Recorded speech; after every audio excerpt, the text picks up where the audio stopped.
Greetings, market rebels. Welcome to this week's sector situation. I'm Wayne. My partner Ryan will be getting our market outlook overview out for the week shortly. I believe it's a little bit in front of 12:30 here on the East Coast, Sunday, March 19th, 2023. Let's see. Probably a shorter sector situation, which is probably better this week. But please take a look at our trusty disclaimer. Please take a look at our intellectual property rights notice. And then we'll get into a couple quick things. I'll leave this up for just a little bit. This is really what I covered in macro measure. And that's really more about the macro picture rather than the charts as much. Went down to very basics on the charts just to share a few things. And the reason for that is really due to the wild card of the FOMC this week, right? It's really become the bigger focus. It's almost always the biggest focus, but it's become an even bigger focus in light of the recent news, right, in the banking system and other things that have impacted lately. So that really makes it tough to forecast, have a very strong lean, even a more favored scenario or most likely scenario. Like I prefer to kind of couch things. I would say that after reviewing things, while I leave this up just a little bit longer, just so you know what I covered in there, basically, while reviewing things, I would say, look, the market complexion looks a little rough, and I use sectors to do that. I would say in most cases, I would say that the next move is to the downside, but of course, the Fed changing, the Fed what they were expected to do, the Fed possibly changing dramatically, the Fed saying something interesting that there's a lot of things that could happen, right? So that's really where we're at, I think. And that's why I think you can talk yourself silly about scenarios that could play out. But, with a wild card like that, you're really just complete speculation. This is something I want to cover, though. We covered this recently, but remember, this is really be careful what you wish for, because these gray shaded vertical areas are recessions. And you can see really right when the market, when the Fed starts to cut the Fed funds rate, you can see what happens there after. Ryan's been making a point of this for a while. So this is what this Fed pivot's been all about, that the bulls have been talking about now for months and months and months, going back to really the October lows of last year. And so that is the be careful what you wish for. We'll take a look at a lot of things. I want to start out with a section that after I stop the share and I move over to a different share, we'll stop it. Let me get this out of my way now so that it doesn't obscure our charts. And then we'll just look at a few things. Where can I place this? I think I'll place this over here. And then we will share a different screen, which should be screen 4, share. And so, interestingly, right, we do cover in sector situation from time to time, IYR, LQD, HYG, even TBT sometimes. That's because they're requested. People like them mainly like, okay, they're requested. Can you look at those in YieldWave Pro, maybe get some ideas in there? We tried to do that. They're just not really the big traders. Like they were trading more way back when, but they started to pick up. So I just wanted to share that with folks that are interested. But is it bearish speculation, aka positioning, or is it hedging? We can never really say for sure, but we do kind of take a quick look at these. So we'll probably do that again today. But that paper all came in really on Friday afternoon. The other thing I would note for everyone is that there was a lot of SPY and IWM paper also hitting the tape throughout the week. You could see that if I scroll back, just a lot. There was one QQQ hit, but to start the week, there was SPY and IWM paper. And to really finish the week, we also saw SPY, and on the 17th, there it is, SPY paper. We also saw early that morning and IWM. And then right after that, the markets really dropped pretty sharply after that hit. So I just wanted to share that. Now, the big thing probably, right, is this. We talked about it. I know it's sector situation, but this is so important. It bears repeating if you don't watch that video. But this is really the key, I think, takeaway, which is 1 week ago, there was a zero probability we were sitting put, right? And we're right here at 450, 475. currently in terms of the target rate. Now, 1 week later, 38%. So this is the expectation now. So the expectation now is probably 0.25. We go up by 0.25. That's probably the favorite, but there's this, the second most likely is that nothing happens, right? And that's 38% is not small.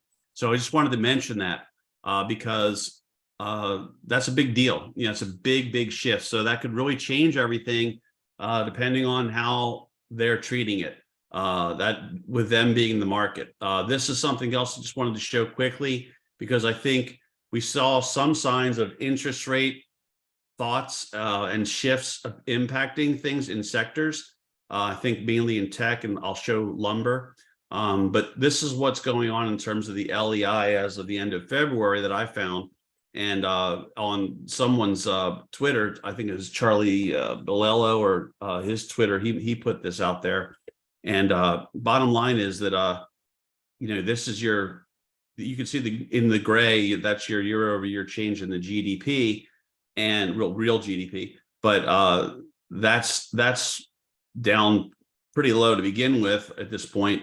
But there's definitely seems to be, right, kind of a relationship there where eventually the gray tends to trail and eventually catch up to some extent with the blue, and the blue is looking pretty rough right now.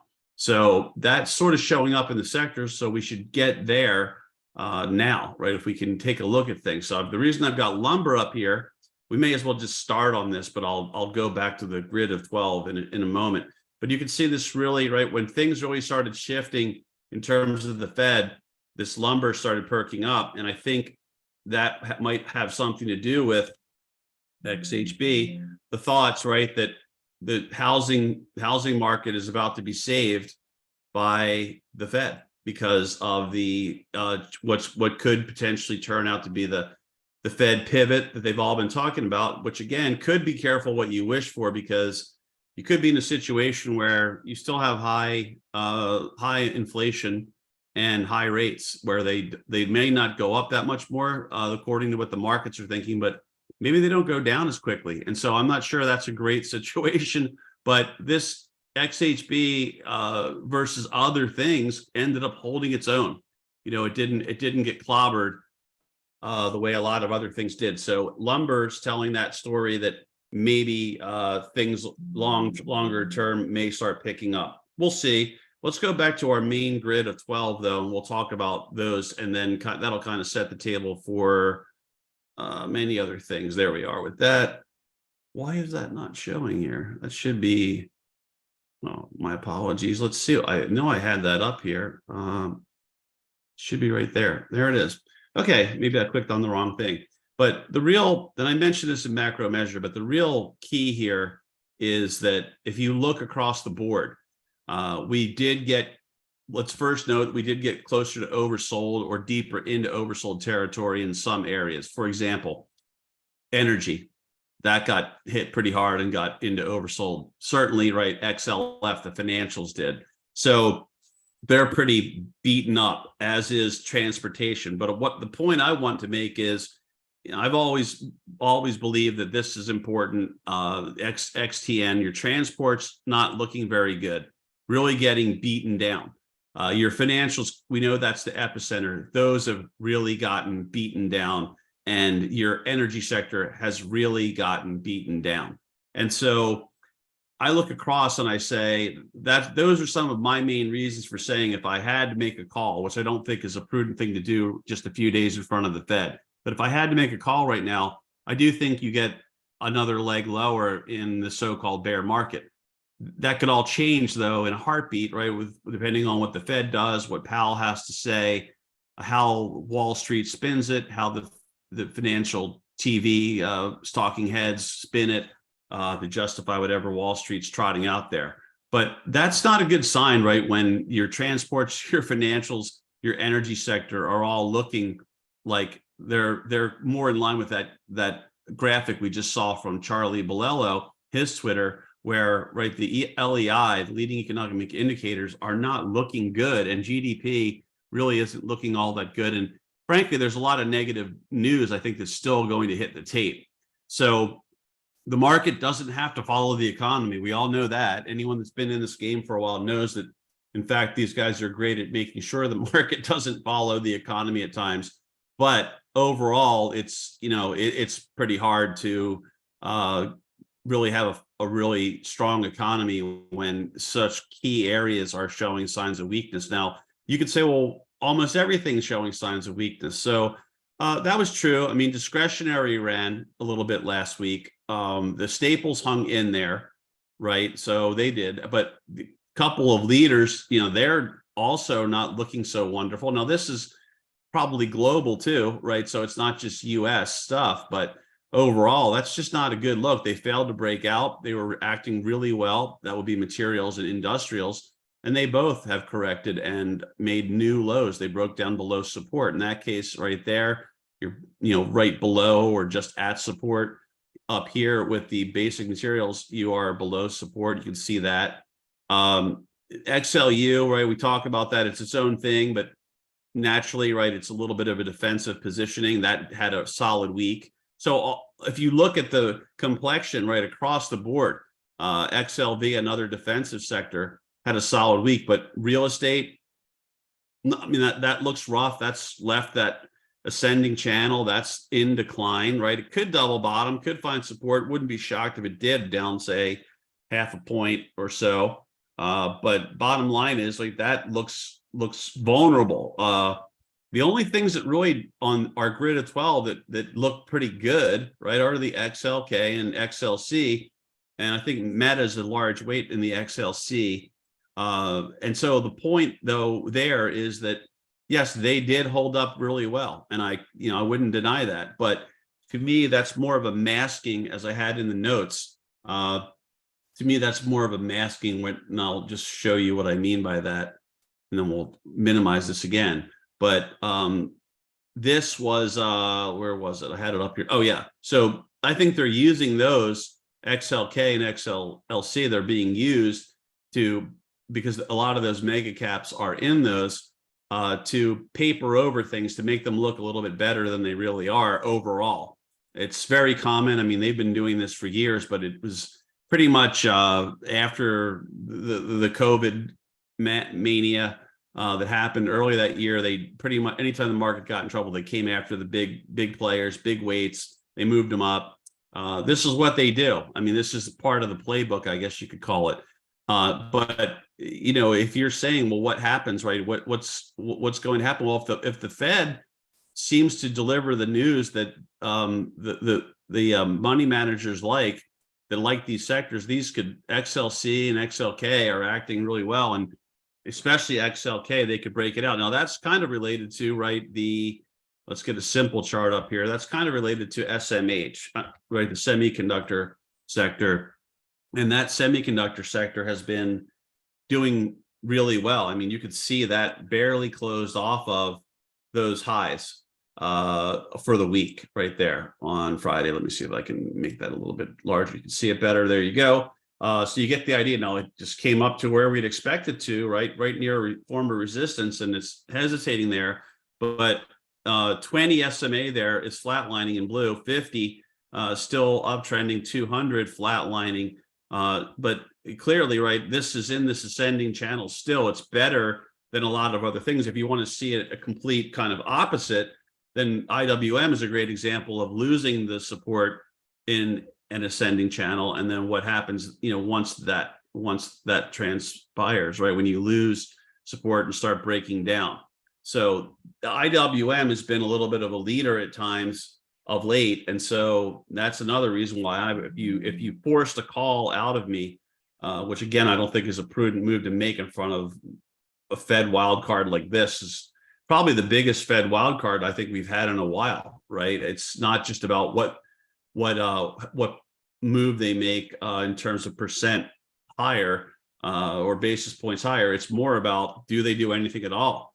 Do they change the language because they're concerned? There's so many more things involved here. But getting back to SMH, this thing just doesn't want to go down. This seems to be tied to all the AI talk. And like I said, in macro measure, I remember the days when CNBC was dismissing all the concerns and basically telling everyone we were going to effectively, in so many words and interviews, we were going to smartphone our way out of all the problems that America faced at the time. And it's the same thing here. Apparently we're going to start to AI our way out of it. Now I hope we do, but I just not so sure I'm on board with that fully. But this still looks good, right? If anything looks good right now, it's this, because it's got this ascending channel. They did make higher highs. They took out these highs. They continue to make higher lows and higher highs at the moment. But again, this could end up with a negative divergence over here. We'd have to add some indicators back in. Let me see if I can just edit the studies and bring back at least the RSI for us at this stage of the game. Turn that on. And then, no, I'm my bad. I clicked on the wrong one. We'll get the RSI back in here. I don't want to confuse that with anything else.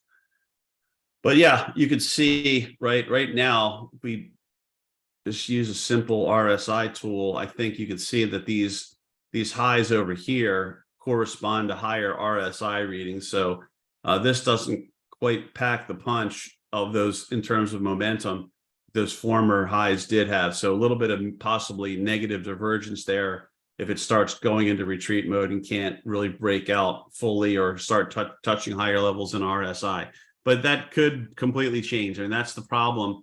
That's why I just don't want to belabor things this week, because it's more about keeping track of the macro, being nimble, so on and so forth. But I think to get through here, the thing with channels is that they do tend to stay intact until they're not intact anymore, like a lot of things in technical analysis. Yeah, if I think if it busts out and through, then they're going to tack on a decent amount more, most likely, right? Most likely. But that's the SMH, that's the XLK, that's the XLC. All of those, they're the ones that look, again, probably the best of them all right now on the grid of 12 there. So we'll just note that. You could just see that they're not overbought yet either. So if you want to look for strength, that's where it is for now. The other thing you could do, again, is look for things that have really gotten walloped, catch a momentum turn if the Fed provides one, and then things will kind of start coming back quickly. And I would expect that to happen, given it looks a lot bigger graphically or than it really is. It's in terms of points, but that's a big swoon quickly in transports. There's obviously the big swoon in financials, right? And you could get that trampoline effect to start getting some of that back if somehow, right, they pull the rabbit out of the hat all over again. But that's the quick look at the grid of 12 and the highlights that we'll go into. I'll stick with this simple chart because if we go back to the major index ETFs, I took a lot of those technical indicators out of the picture, but just so that to get some more clarity. We looked at XHB, we looked at lumber. Let's take a look at the crude. We'll take a look at crude oil. Thinkorswim's running a little behind here, a little slow for some reason.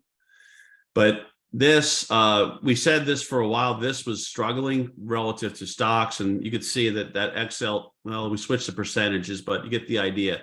The XLE really took it on the chin, finally broke down below support. And now here it is down here, and it's oversold at the moment. And if I could just magnify that a little, give everybody a better view, you can see the RSI is way down there at 27 and change. So pretty strong sell-off. This was, in the end, I think this was right. The crude future was right, and the stock market in terms of all the energy stocks was hanging in there, but they finally got pulled down, which was good for us, frankly, just because we didn't get clobbered on the being long it, and B, our UOA team did a great job of finding bearish opportunities in there. And we were able to get some bears put into the log, which is, nice. I feel like I'm getting a memory issue here. I am getting a memory issue here. For some reason, Thinkorswim tends to fight with Zoom. I seem to get this to happen to me, but let's just try to cover things quickly. Let's take a look at copper. I mean, lumber's picking up. We got to give them that, right? That's, I think, more related to interest rates potentially topping out sooner and coming off sooner. Copper, on the other hand, I guess you'd say this is probably more global, maybe, but this doesn't look so, this, even regardless that we're on percentages, right? You broke down below support, not looking wonderful, right? You're probably at a flat line support area right about now, based on the former price action. You're near one at the very least. So that's not showing, we're not trading this obviously, but that doesn't show you anything right now, since this trend has essentially been broken, at least temporarily. That's not showing you anything that's screaming, hey, economy, world economy, demand for copper, things, it's on fire. Just doesn't seem to be the case. So that's nothing wonderful there. Nothing wonderful happening in crude. Like I said, we'll just flash it really quickly, but the lumber is probably the one that is showing some signs of life, because the housing bubbles they create these days, they just don't want to quit. But I think, I'm not saying that, we shouldn't try to take long side trades if they're there. I just don't have a lot of trust in that at this point. Now, again, if the Fed starts reversing rates in a couple of days, I mean, these lunatics will probably pile into that like there's no tomorrow, as they say. But that still remains to be seen. Interestingly, let's take a look at the IYR. We'll try to work our way through here before we end up losing our ability to do so. But let's see right here, we got this going on in IYR, right? So that to me is another leg lower. You're right here, you bottomed the week before, and there's definitely some flat line support. Thinkorswim's got me back on percentages. I thought I just got rid of them. Let's see. But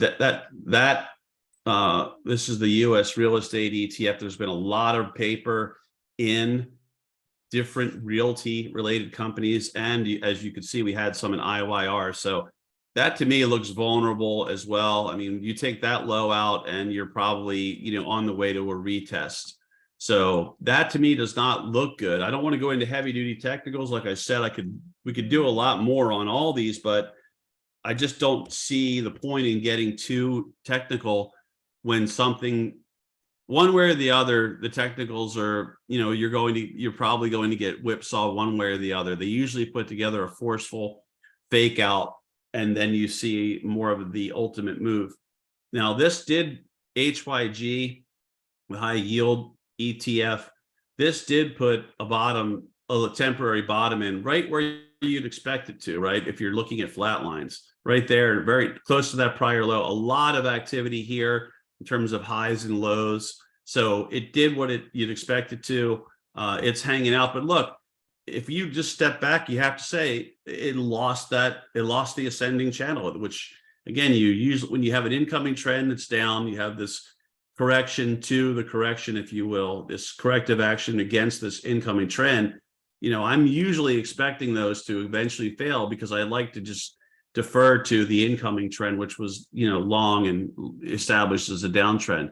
But right now, you might catch a bounce. I'm not saying that, but right, it's not as if we're in an uptrend and we just corrected a little bit and now we're ready to go again. That's, to me, it could turn out to, of course, always could turn out to be a reversal, but just a quick view of it, it doesn't look that great. It looks like more of a trader that you could get a trade out of, rather than, hey, the trend has changed back to the upside. So there's definitely, if it loses this little rally it put together and rolls back over, there's definitely more vulnerability there, and the overall trend is still down, right? So that's another one we take a look at. And then LQD, again, because we had paper in there, this is something people request, and it's very similar, right? You can see there's a gap down here we have from way back.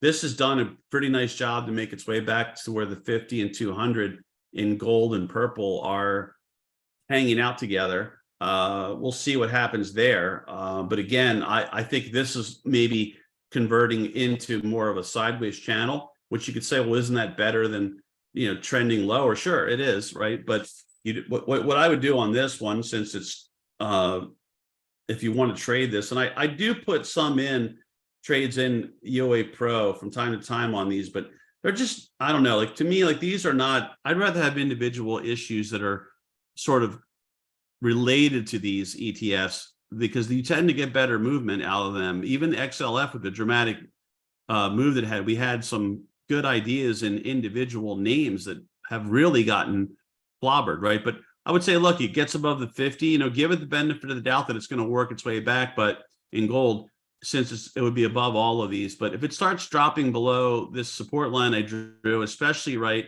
those lows, I think right there is sort of close to a flat line.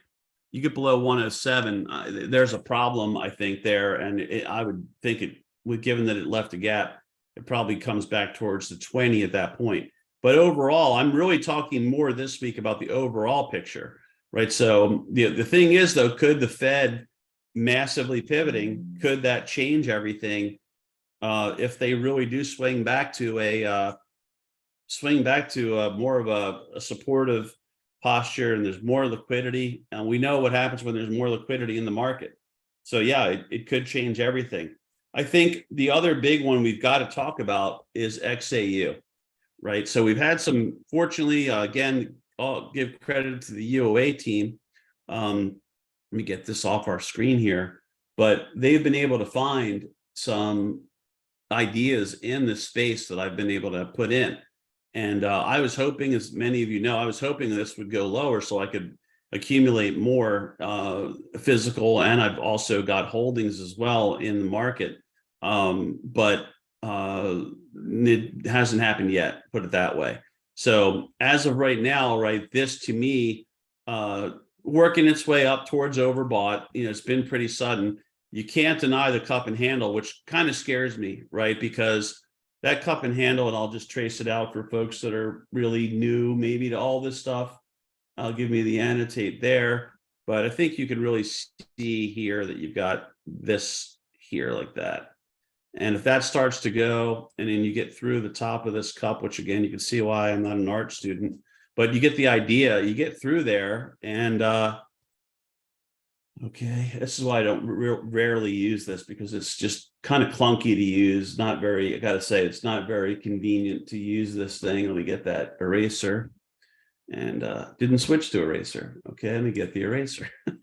This is why I don't use this that often. Just I'd like to, because it's easy to draw things quickly and get out of them, but and take them away. That's a nice little feature, but it doesn't really allow me to do that. So anyway, that's clear. And then let's get back to our charts over here. Okay, why is that? Oh, it's just hung up because it's thick or slim. So that's concerning, when you've got gaps up here too. There's a gap right in there. That means, this could be a big move in gold and silver. And the kind of move like that is normally not a good thing. It's normally, when that's happening, right, that means that there's probably trouble out there, and people are heading for this kind of safe haven hedge that they like to believe in, right? So just be careful in there. In terms of trading, I mean, this is a very tough one to trade. You can see that there's a lot of up and down in this thing. You don't get, and except for when things are really falling apart in other ways, then you get strong trending action. But this is something that's just, I think, notoriously difficult to trade. But it is looking good. We have individual stocks in there that we have bullish ideas on. They've started to perk up a little bit. The EOA team found those, but that's close to working its way back up. And like I said, if it breaks out, it normally wouldn't pretend really great things. So if you want to say, well, that's not much of a cup and handle, it's kind of volatile, it's not really, kind of lulled everybody to sleep. I'm not a big stickler on kind of like a lot of these things that people like to dicker over. I'm not and argue over. I'm just not really big into those tight, like super tight definitions, because I think in the market, I've seen too many things that are close enough do their thing, so to speak. But right, if you add this to our other comments where we saw energy getting smoked, and we see things like the real estate ETFs and real estate names, financials, transportation, energy, all smoke, metals, trying to put, a double bottom together, form a handle potentially, and try, those are trying to go. It's it doesn't paint a very rosy picture. So I think the complexion overall, looking at the sectors, looking at what's happened, is negative. And I don't know if you get because so many people are prepared for negative stuff, right? I don't know if we get the is it this one here? Let me see if I can get the right one. Nope, that's not it. It's come on, it's this one maybe. Yeah, so where was that? Yeah, this is what I was looking for. Yeah, with sentiment where it is, and this is relatively recent, not probably up to date to the minute, but with this being the case, I mean, that's why I think that we're just not getting the big sell off. It just seems like that you can see optimism is way down. Sentiments, according to that one measure, is really way down. You're in this environment right now. So when you already get there, now granted, right, when you get into the biggest meltdowns, you get into extreme fear and you stay there, or you become oversold and you just get even further oversold. And it does happen that way. But overall, I think one reason why we haven't cracked is because so many people are in the same camp, myself and Ryan included, probably a lot of rebels, too, where you just see, like, I don't see them getting out of this jam they've gotten themselves in overall. And the way that prices are so high, rates are so high, it's not a good situation. But, stranger things have happened. You just can't get too one-sided. I could, and I'm not predicting this, but with 10 days left to go and the Fed on deck, I could see them doing something that would ignite a short-term rally and frustrate the living hell out of people. I definitely could see something like that happening. So I would say that that's a possibility. And that would be fine, for us as well. We'll just trade whatever comes our way. We'll try to trade it the best we can. But I could see, like, after that kind of last blow off, and how that would sort of alleviate some of the extreme readings and things like that, that after that, if you start to go back into swoon mode, then you could really get the grim face of realities in this economy being factored into the market. But again, you can't get too far ahead of yourself with Powell doing his thing on Wednesday. And let me see if I can bring this over. Let's just make sure we haven't missed anything. Oh yeah, the dollar and TNX backed off. I didn't mention that. So let's get that covered real quick. But both of those, right? Both of those are being sold off. So let me do, or at least not bought the way they were. So the dollar, after looking pretty good there for a while and coming back, thought it might have a little more in the tank to work its way up. Couldn't do it. Now it's fallen out of its channel. But it's still holding the 50 there in gold, which is the last of it. But right, until it starts to get some mojo and bounce, it could be heavy. Then you've got the yields, 10-year yields. Those also have been coming down given what the expectations are, right? So yields are coming down big. That's a big change in a short period of time. And then the VIX, which I'm surprised I forgot to cover these because I really had it in the forefront of my mind. But you can see how wild that's been. That has just been these range days lately, last week and that prior Friday and Thursday, just amazing range days. So VIX trying to finally do something. Some people, Pete likes to see it get to certain levels before he really starts to read much into it in terms of maybe a short-term bottom at the very least. But yeah, so maybe you've got to get up towards those mid 30, 35 range. And that's where you finally see that things begin to bottom. We'll see. But that's obviously doing its thing. Trying to chart that, predict what it does next, never easy. VIX is just never easy. And clearly another thing that just heavily influenced by what we hear out of Powell this week and what happens from there. So we got the volatility we were expecting last week. The XLF, that looks like it's messed up, but the XLF still the lead story. As a lot of you know, crypto started to shine a little bit here. We showed the rate probabilities in both of these videos we've done this weekend. We talked about that. Talked about this. Yep, the XLE being slamboozled along with XTN, and also along with XLF and XLE. My God, you know, these three getting whacked like they did lately, not really indicative of an economy or a world economy that's roaring, that needs those various sectors, products and services from those various sectors. Like I said, FOMC, I think it's between a hard place and a hard place given where inflation still is. This could be a situation where, as we showed before with this particular graphic, right, that if they do get the rate cut or they get a rate hold and then the talk of cuts because of what's unfolding, that could be that scary moment as well, right? Because we've seen it many times before where they finally start cutting, and then by that point, it's already kind of like baked in the cake that there's a recession that's really going to impact them, which means a lot of negative news will be hitting the tape in the spring and maybe through the summer. So we'll see. These to me are still concerning as a package. The highlights really are that the XLK and XLC, they're about as good as it's getting right now. That's where I would look for if you want to go into strong things, if you think there's going to be a rally. The SPYs have failed already several times, but they're below the 200 still, and they're below the downtrend, bear market downtrend line. But notice, right, that we still had that bull trap we've been talking about now for a while. However, you've got the compound, inverted compound head and shoulders that's there as well. So that's all in the SPY, which I covered in macro measure. But that's why this is really dicey.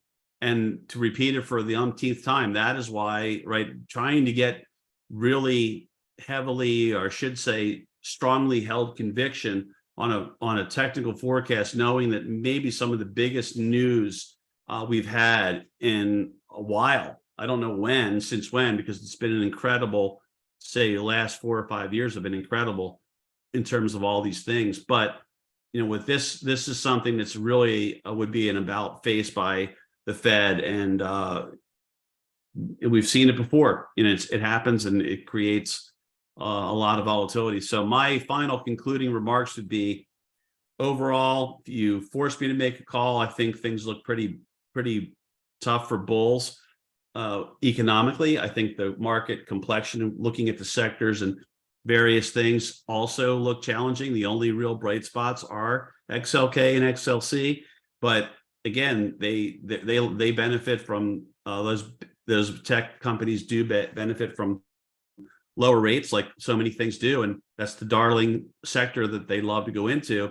And if they're sniffing something out, and the way that maybe some of the other things like TNX and the probabilities seem to be sniffing out, then you could have this rally initially. And like I said, ultimately that has faded and turned out to be a bad sign, though, when the Fed starts to pause, then cut.